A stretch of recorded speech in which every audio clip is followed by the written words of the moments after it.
जब कभी बैठे बिठाए मुझे आपा याद आती है तो मेरी आंखों के आगे छोटा सा बिलोरी दिया आ जाता है जो मध्यम लौ से चल रहा हो।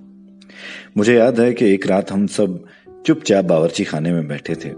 मैं, आपा और अम्मी जान कि छोटा बुद्धू भागता हुआ आया। उन दिनों बुद्धू 6-7 साल का होगा। कहने लगा, अम्मी जान मैं भी बा करूंगा। वाह, अभी से? अम्मा ने मुस्कुराते हुए कहा। फिर कहने लगी, अच्छा बुद्धू, तुम्हारा ब्याह आपा से कर दें? बुद्धू ने सर हिलाते हुए कहा। अम्मा कहने लगी, क्यों, आपा को क्या है? हम तो छाजोबाजी से बात करेंगे, बुद्धू ने आंखें चमकाते हुए कहा। अम्मा ने आपा की तरफ मुस्कुराते हुए देखा और कहने लगी, क्यों, देखो तो आपा कैसी अच्छी हैं। बताओ तो भला, अम्मा ने पूछा। बुद्धू ने आंखें उठाकर चारों तरफ देखा जैसे कुछ ढूंढ रहा हो। फिर इसकी निगाह चूल्हे पर आकर रुकी। चूल्हे में ओपले का एक जला हुआ टुकड़ा पड़ा था। बुद्धू ने उसकी तरफ इशारा किया और बोला, ऐसी। इस बात पर हम सब देर तक हंसते रहे। इतने में तसद्दुक भाई आ गए। अम्मा कहने लगी, तसद्दुक, बुद्धू से पूछना तो आपा कैसी हैं? आपा ने तसद्दुक भाई को आते हुए देखा तो मुंह मोड़कर यूं बैठ गई जैसे हंडिया पकाने में मुनहमिक हूं। हाँ तो कैसी है आपा बुद्धू? वो बोले। बताऊं? बुद्धू चिल्लाया और उसने ओपले का टुकड़ा उठाने के लिए हाथ बढ़ाया। गालिबन वो उसे हाथ में लेकर हमें दिखाना चाहता था, मगर आपा ने झट उसका हाथ पकड़ लिया और उंगली हिलाते हुए बोली, बुद्धू रोने लगा तो अम्मा कहने लगी, पगले, इसे हाथ में नहीं उठाते, इसमें चिंगारी है। वो तो जला हुआ है अम्मा, बुद्धू ने बसोरते हुए कहा। अम्मा बोली, मेरे लाल, तुम्हें मालूम नहीं इसके अंदर तो आग है, ऊपर से दिखाई नहीं देती। बुद्धू ने बोलेपन से पूछा, क्यों आपा, इसमें आग है? इस वक्त आपा के मुंह पर हल्की सी सुर्खी दौड़ गई। मैं क्या जानूं, वो भराई हुई आवाज में बोली और फूंकनी उठाकर जलती हुई आग में बेमुशर्रफ फूंके मारने लगी।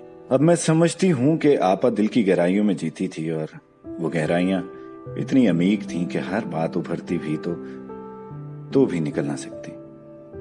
उस रोज बुद्धू ने कैसे पते की बात कही थी, मगर मैं कहा करती थी, आपा तुम तो बस बैठी रहती हो, और मुस्कुराकर कहती, पगली, और अपने काम में लग जाती। वैसे वो सारा दिन काम में लगी रहती थी। हर वक्त कोई उसे किसी न किसी काम को कह देता और एक ही वक्त में उसे कई काम करने पड़ जाते। उधर बुद्धू चीखता, आपा मेरा दलिया। उधर अब्बा घूरते, सजादा अभी तक चाय क्यों नहीं बनी? बीच में अम्मा बोल पड़ती, बेटा धोबी कब से बाहर खड़ा है। और आपा चुपचाप सारे कामों से निपट लेती। ये तो मैं खूब जानती थी, मगर इसके बावजूद जाने क्यों उसे काम करते हुए देखकर यह महसूस नहीं होता था कि वो काम कर रही है या इतना काम करती है। मुझे तो बस यही मालूम था कि वो बैठी ही रहती है और उसे इधर उधर गर्दन मोड़ने में भी इतनी देर लगती है, और चलती है तो चलती हुई मालूम नहीं होती। उसके अलावा मैंने आपा को कभी कहकहा मारकर हंसते हुए नहीं सुना था। ज्यादा से ज्यादा वो मुस्कुरा दिया करती थी और बस। अलबत्ता वो मुस्कुराया अक्सर करती थी। जब वो मुस्कुराती तो उसके होंठ खुल जाते और आंखें भीग जाती। हाँ तो मैं समझती थी कि आपा चिपकी बैठी ही रहती है, जरा नहीं हिलती है और बिन चले लुढ़क कर यहां से वहां पहुंच जाती है जैसे किसी ने उसे धकेल दिया। इसके बरक्स साहरा कितने मजे में चलती थी, जैसे दादरे की ताल पर नाच रही हो। और अपनी खालाजाद बहन साजो बाजी को चलते देखकर तो मैं कभी ना उकताती। जी चाहता था कि बाजी हमेशा मेरे पास रहे और चलती चलती इस तरह गर्दन मोड़कर पंचम आवाज में कहे, हैं जी, क्यों जी? और उसकी काली काली आंखों के गोशे मुस्कुराने लगे। बाजी की बात मुझे कितनी प्यारी थी। साहिरा और सुरैया हमारे पड़ोस में रहती थी। दिन भर उनका मकान उनके कहकों से गूंजता रहता, जैसे किसी मंदिर में घंटियां बज रही हों। बस मेरा जी चाहता कि इन्हीं के घर जा रहूं। हमारे घर रखा ही क्या था, एक बैठ रहने वाली आपा, एक ये करो वो करो वाली अम्मा, और दिन भर हुक्के में गुड़गुड़ करने वाले अब्बा। उस रोज जब मैंने अब्बा को अम्मी से कहते हुए सुना, सच बात तो ये है, मुझे बेहद गुस्सा आया। सज्जादा की माँ, मुझे मालूम होता है साहिरा के घर में बहुत से बर्तन हैं। क्यों? अम्मा पूछने लगी।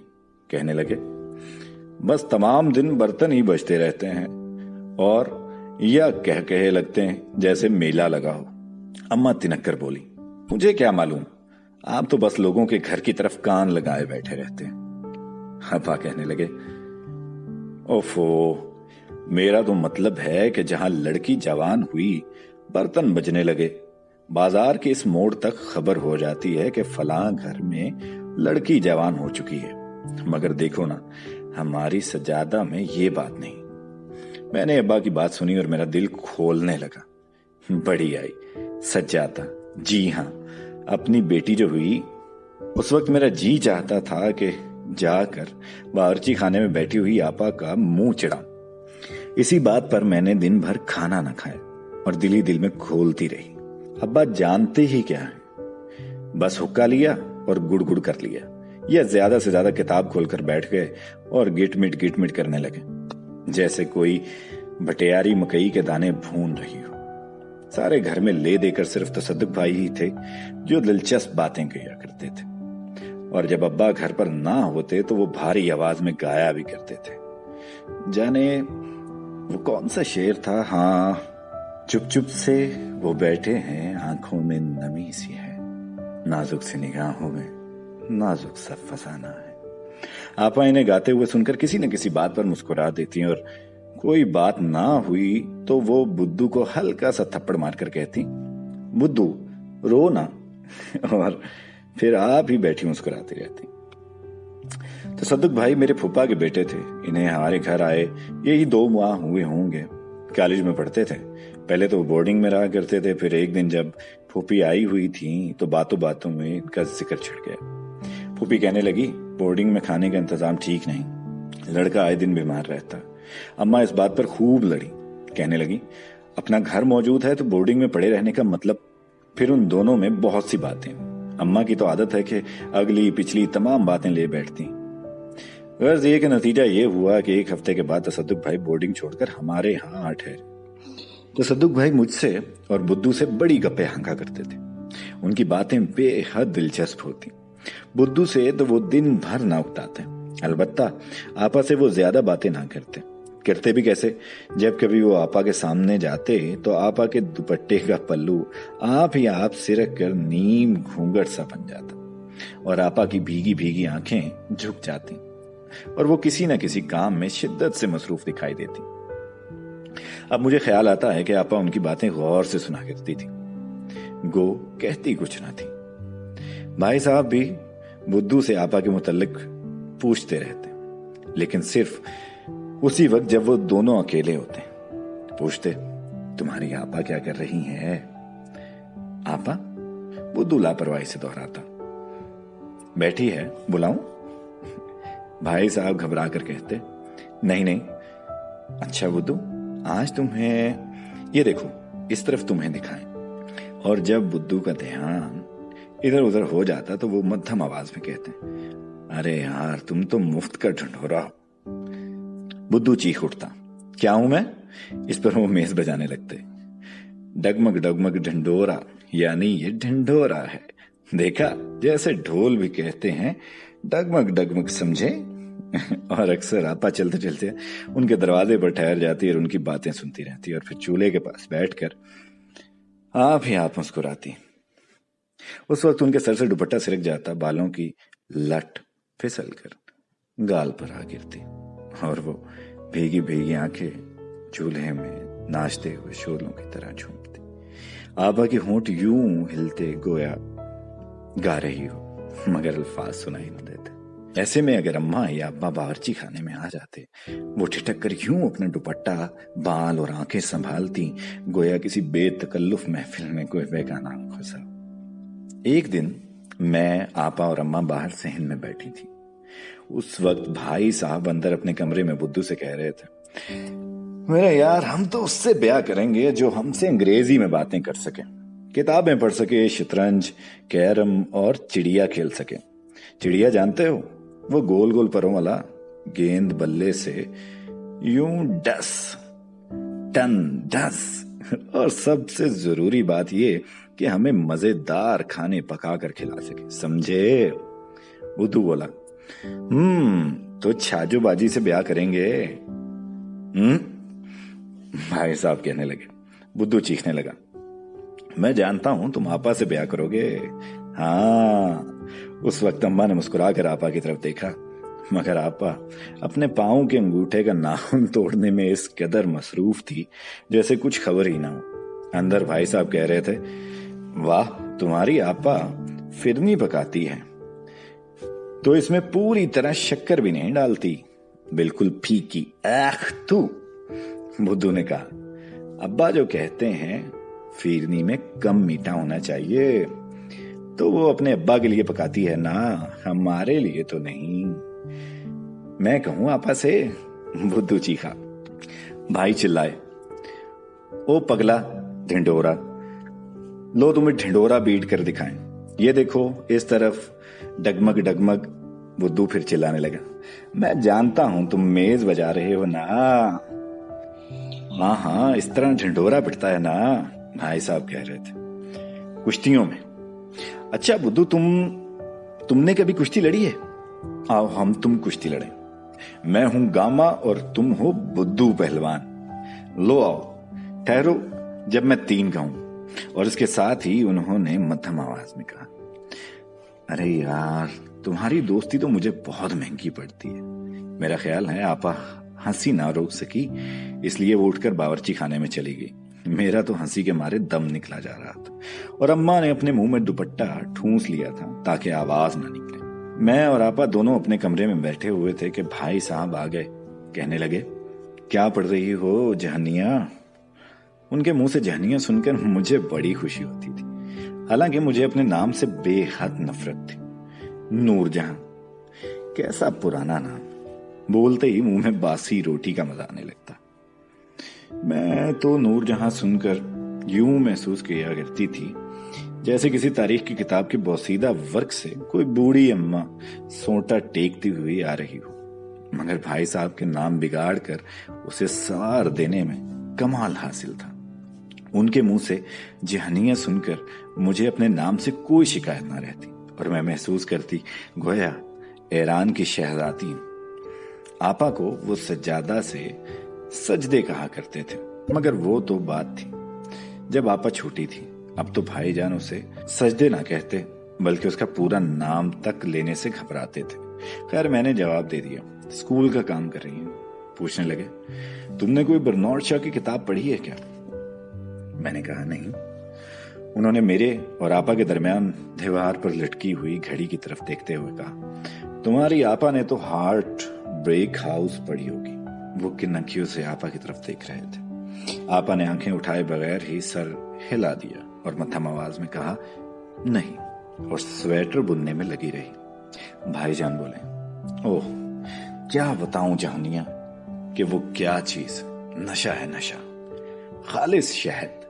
तुम उसे जरूर पढ़ो, बिल्कुल आसान, यानी इम्तिहान के बाद जरूर पढ़ना। मेरे पास पढ़ी है। मैंने कहा, जरूर पढ़ूंगी। फिर पूछने लगे, मैं कहता हूं तुम्हारी आपा ने मैट्रिक के बाद पढ़ना क्यों छोड़ दिया? मैंने चिढ़कर कहा, मुझे क्या मालूम, आप खुद ही पूछ लीजिए। हालांकि मुझे अच्छी तरह से मालूम था कि आपा ने कॉलेज जाने से क्यों इनकार किया था। कहती थी, मेरा तो कॉलेज जाने को जी नहीं चाहता। वहां लड़कियों को देखकर ऐसा मालूम होता है गोया कोई नुमाइश का, दर्स का तो मालूम ही नहीं होती, जैसे मुतालिया के बहाने मेला लगा हो। मुझे आपा की ये बात बहुत बुरी लगी थी। मैं जानती थी वो घर में बैठ रहने के लिए कॉलेज जाना नहीं चाहती थी। बड़ी आई नुक्ताचीन। इसके अलावा जब कभी भाईजान आपा की बात करते तो मैं खाम खा चिढ़ जाती। आपा तो बात का जवाब तक नहीं देती और ये आपा आपा कर रहे हैं। और फिर आपा की बात मुझसे पूछने का मतलब, मैं क्या टेलीफोन थी? खुद आपा से पूछ लेते। और आपा बैठी हुई गुमसुम आपा, भीगी बिल्ली। शाम को अब्बा खाने पर बैठे हुए चिल्ला उठे, आज फिरनी में इतनी शक्कर क्यों है? कुंद से होंठ चिपके जाते हैं। सज्जादा, सज्जादा बेटी, क्या खांड इतनी सस्ती हो गई है? एक लुकमा निगलना भी मुश्किल है। आपा की भीगी भीगी आंखें झूम रही थी। हालांकि जब कभी अब्बा जान खफा होते तो आपा का रंग जर्द पड़ जाता, मगर इस वक्त उसके गाल तिमतमा रहे थे। कहने लगी, शायद ज्यादा पड़ गई हो। यह कहकर वो तो बावर्ची खाने में चली गई और मैं दांत पीस रही थी। शायद, क्या खूब, शायद। उधर अब्बा बदस्तूर बड़बड़ा रहे थे। 4-5 दिन से देख रहा हूं कि फिरनी में कंध बढ़ती जा रही है। सहन में अम्मा दौड़ी दौड़ी आई और आते ही अब्बा पर बरस पड़ी, जैसे उनकी आदत है। आप तो नाहक बिगड़ते हैं। आप हल्का मीठा पसंद करते हैं तो क्या बाकी लोग भी कम खाएं? अल्लाह रखे, घर में जवान लड़का है, उसका तो ख्याल करना चाहिए। अब्बा को जान छुड़ानी मुश्किल हो गई। कहने लगे, अरे ये बात है, मुझे बता दिया होता। मैं कहता हूं सज्जादा की मां। और वो दोनों खुसर फुसर करने लगे। आपा सायरा के घर जाने को तैयार हुई तो मैं बड़ी हैरान हुई। आपा उससे मिलना तो क्या, बात करना पसंद नहीं करती थी, बल्कि उसके नाम पर ही नाक मुंह चढ़ाया करती थी। मैंने ख्याल किया जरूर कोई भेद है इस बात में। कभी कभार सायरा दीवार के साथ चारपाई खड़ी करके उस पर चढ़कर हमारी तरफ झांकती और किसी न किसी बहाने सिलसिला गुफ्तगू को दराज करने की कोशिश करती, तो आपा बड़ी बेदिली से 2-1 बातों से उसे टाल देती। आप बोल उठती, अभी तो इतना काम पड़ा है और मैं यहां खड़ी हूं। ये कहकर वो बावर्ची खाने में जा बैठती। खैर उस वक्त तो मैं चुपचाप बैठी रही, मगर जब आपा लौट चुकी तो कुछ देर के बाद चुपके से मैं भी साहिरा के घर जा पहुंची। बातों ही बातों में जिक्र छेड़ दिया, आज आपा आई थी? सारे ने नाखून पर पॉलिश लगाते हुए कहा, हाँ, कोई किताब मंगवाने को कह गई है, न जाने क्या नाम है उसका। हाँ, हार्ट ब्रेक हाउस। आपा इस किताब को मुझसे छुपा कर दराज में रखती थी। मुझे क्या मालूम ना था। रात को वो बार बार कभी मेरी तरफ और कभी घड़ी की तरफ देखती रहती। उसे यूं उस तरफ देखकर मैं 2-1 अंगड़ाइयां लेती और फिर किताब बंद करके रजाई में यूं पड़ जाती जैसे मुद्दत से गहरी नींद में डूब चुकी हूं। जब उसे यकीन हो जाता कि मैं सो चुकी हूं तो दराज खोलकर किताब निकाल लेती और उसे पढ़ना शुरू कर देती। आखिर एक दिन मुझसे ना रहा गया। मैंने रजाई से मुंह निकालकर पूछ लिया, आपा ये हार्ट ब्रेक हाउस का मतलब क्या है? दिल तोड़ने वाला घर, उसके क्या मानी होते? आपा पहले तो ठिठक गई, फिर वो संभल कर उठी और बैठ गई, मगर उसने मेरी बात का जवाब न दिया। मैंने उसकी खामोशी से जलकर कहा, इस लिहाज से तो हमारा घर वाकई हार्ट ब्रेक है। कहने लगी, मैं क्या जानूं? मैंने उसे जलाने को कहा। हाँ, हमारी आपा भला क्या जाने। मेरा ख्याल है ये बात जरूर उसे बुरी लगी होगी, क्योंकि उसने किताब रख दी और बत्ती बुझाकर सो गई। एक दिन यूं ही फिरते फिरते मैं भाईजान के कमरे में जा निकली। पहले तो भाईजान इधर उधर की बातें करते रहे, फिर पूछने लगे, जहनिया, अच्छा ये बताओ, क्या तुम्हारी आपा को फ्रूट सलाद बनाना आता है? मैंने कहा, मैं क्या जानूं, जाकर आपा से पूछ लीजिए। हंसकर कहने लगे, आज क्या किसी से लड़कर आई हो? क्यों, मैं लड़ाका हूं? मैंने कहा। बोले, नहीं, अभी तो लड़की हो, शायद किसी दिन लड़ाका हो जाओ। इस पर मेरी हंसी निकल गई। वो कहने लगे, देखो जहनिया, मुझे लड़ना बेहद पसंद है।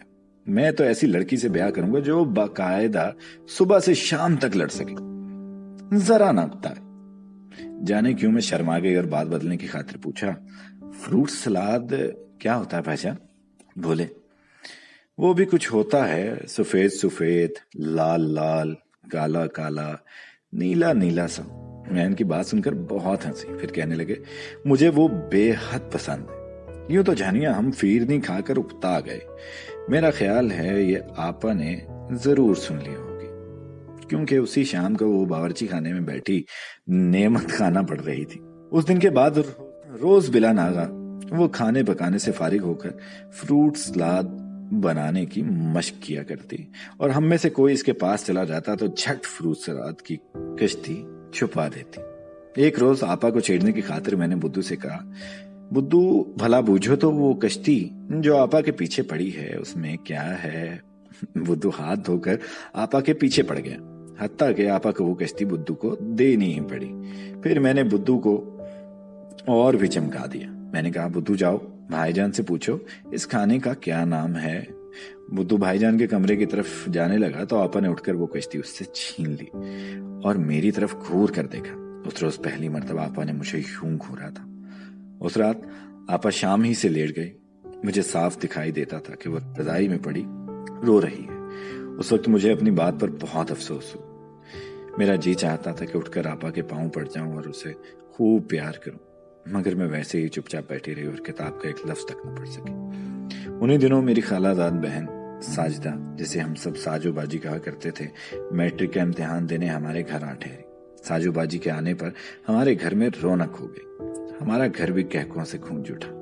साहिरा और सुरैया चारपाइयों पर खड़ी होकर बाजी से बातें करती रहती। बुद्धू छाजो बाजी चीखता फिरता और कहता, हम तो छाजो बाजी से बा करेंगे।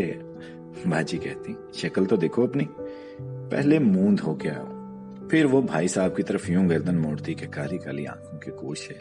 मुस्कुराने लगते और पंचम तान में पूछती, है ना भाईजान? क्यों जी? बाजी के मुंह से भाईजान कुछ ऐसा भला सुनाई देता कि मैं खुशी से फूली ना समाती। इसके बरक्स जब कभी आपा भाई साहब कहती तो कैसा भद्दा मालूम होता, गोया वो वाकई इन्हें भाई कह रही हो। और फिर साहब जैसे हलक में कुछ फंसा हो, मगर बाजी साहब की जगह जान कहकर इस सादे लफ्ज में जान डाल देती थी। जान की गूंज में भाई दब जाता और ये महसूस ही ना होता कि वो उन्हें भाई कह रही। उसके अलावा भाईजान कहकर वो अपनी काली काली चमकदार आंखों से देखती और आंखों ही आंखों में मुस्कुराती तो सुनने वाले को कतई ये गुमान ना होता कि उसे भाई कहा गया है। आपा के भाई साहब और बाजी के भाईजान में कितना फर्क था। बाजी के आने पर आपा का बैठ रहना बिल्कुल बैठ रहना ही रह गया। बुद्धू ने भाईजान से खेलना छोड़ दिया। वो बाजी के गिर्द तवाफ करता रहता और बाजी भाईजान से कभी शतरंज कभी कैरम खेलती। बाजी कहती, भाईजान एक बोर्ड लगा ले। भाईजान एक बोर्ड लगेगा? या भाईजान उसकी मौजूदगी में बुद्धू से कहते, क्यों मियां बुद्धू, कोई है जो हमसे शर्त में पिटना चाहता? बाजी बोल उठती, आपा से पूछिए। भाईजान कहते, और तुम? बाजी झूठ मूठ की सोच में पड़ जाती, चेहरे पर संजीदगी पैदा कर देती, भावें सिमटा लेती और त्योरी चढ़ाकर खड़ी रहती। फिर कहती, मुझसे आप पिट जाएंगे? भाईजान खिलखिलाकर हंस पड़ते और कहते, कल जो पिटी थी भूल गई क्या? वो जवाब देती, मैंने कहा चलो भाईजान का लिहाज करो, वरना दुनिया क्या कहेगी कि मुझसे हार गए।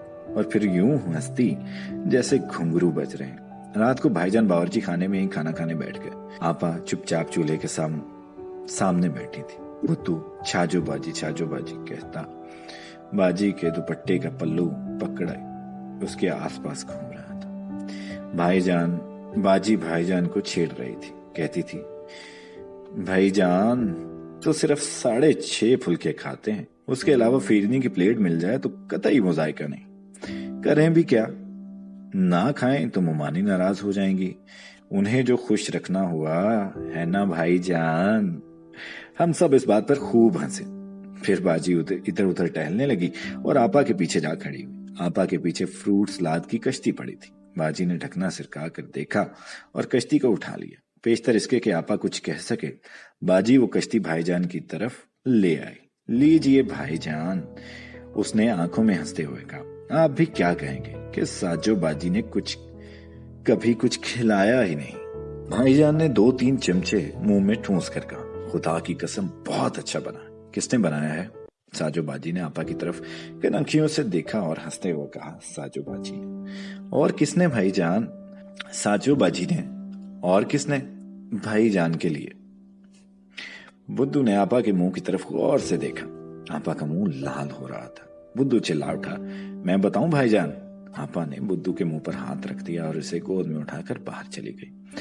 बाजी के कहकों से कमरा गूंज उठा और बुद्धू की बात आई गई हो गई। भाईजान ने बाजी की तरफ देखा, फिर जाने उन्हें क्या हुआ, मुंह खुला का खुला रह गया। आंखें बाजी के चेहरे पर गड़ गईं। जाने क्यों मैंने महसूस किया जैसे कोई जबरदस्ती मुझे कमरे से बाहर घसीट रहा हो। मैं बाहर चली आई। बाहर आपा अलगनी के करीब खड़ी थी। अंदर भाई साहब ने मध्यम आवाज में कुछ कहा। आपा ने कान से दुपट्टा सिरका दिया। फिर बाजी की आवाज आई, छोड़िए छोड़िए, और फिर खामोशी छा गई। अगले दिन हम सहन में बैठे थे। उस वक्त भाईजान अपने कमरे में पढ़ रहे थे। बुद्धू भी कहीं इधर उधर खेल रहा था। बाजी हंसपे मामूल भाईजान के कमरे में चली गई। कहने लगी, आज एक धंधनाता बोर्ड करके दिखाऊं, क्या राय है आपकी? भाईजान बोले, वाह, यहां से किक लगाऊं तो जाने कहां जा पड़ो। गालिबन उन्होंने बाजी की तरफ जोर से पैर चलाया होगा। वो बनावटी गुस्से से चिल्लाई, वाह, आप तो हमेशा पैर से ही छेड़ते हैं। भाईजान मान बोल उठे, तो क्या हाथ से? चुप, खामोश, बाजी चीखी। उसके भागने की आवाज है। 1 मिनट तक तो पकड़ धकड़ सुनाई दी, फिर खामोशी छा गई। इतने में कहीं से बुद्धू भागता हुआ आया। कहने लगा, आपा अंदर भाईजान से कुश्ती लड़ रहे हैं, चलो दिखाऊं तुम्हें, चलो भी। वो आपा का बाजू पकड़कर घसीटने लगा। आपा का रंग हल्दी की तरह जर्द हो रहा था और वो बुत बनी खड़ी थी। बुद्धू ने आपा को छोड़ दिया।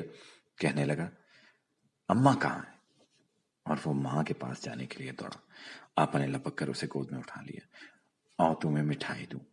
बुद्धू बसोरने लगा। आपा बोली, आओ देखो, आओ देखो तो कैसी अच्छी मिठाई है मेरे पास। और उसे बावर्ची खाने में ले गई।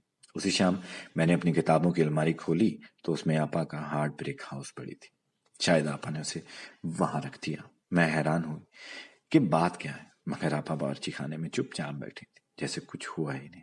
उसके पीछे फ्रूट सलाद की कश्ती खाली पड़ी थी। अलबत्ता आपा के होंठ भिंचे हुए थे। भाई तसद्दुक और बाजी की शादी के 2 साल बाद हमें पहली बार उनके घर जाने का इत्तेफाक हुआ। अब बाजी वो बाजी ना थी, उसके वो कहके भी ना थे। उसका रंग जर्द था और माथे पर शिकन चढ़ी थी। भाई साहब भी चुपचाप रहते थे। एक शाम अम्मा के अलावा हम सब बावर्ची खाने में बैठे। भाई कहने लगे, बुद्धू, साजू बाजी से ब्याह करोगे? बुद्धू ने कहा, हम बात करेंगे ही नहीं। मैंने पूछा, भाईजान, याद है जब बुद्धू कहा करता था, हम तो छाजोबाजी से बात करेंगे?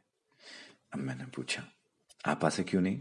तो कहने लगा, बताऊं आपा कैसी है? फिर चूल्हे में जले हुए उपले की तरफ इशारा करके कहने लगा, ऐसी। और छाजोबाजी? मैंने बुद्धू की तरह बिजली के रोशन बल्ब की तरफ उंगली से इशारा किया, ऐसी।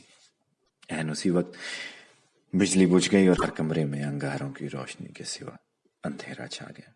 हाँ, याद था, भाईजान ने कहा। फिर जब बाजी किसी काम के लिए बाहर चली गई तो भाई कहने लगे, ना जाने अब बिजली को क्या हो गया, ना जाने अब बिजली को क्या हो गया, जलती बुझती रहती है। आपा चुपचाप बैठी चूल्हे में राख से दबी हुई चिंगारियों को कुरेद रही थी। भाईजान ने मखमूम से आवाज में कहा, उफ, कितनी सर्दी है। फिर उठकर आपा के करीब चूल्हे के सामने जा बैठे और उन सुलगते हुए उपलों से आग सेंकने लगे। बोले, मोमानी सच कहती थी, उन झुलसे हुए उपलों में आग तक भी होती है, ऊपर से नहीं दिखाई देती। क्यों सचते? आपा पर छिड़कने लगी तो छन से आवाज आई जैसे किसी दबी हुई चिंगारी पर पानी की बूंद पड़ी। भाईजान मिन्नत भरी आवाज में कहने लगे, अब इस चिंगारी को तो ना बुझाओ सचते, देखो तो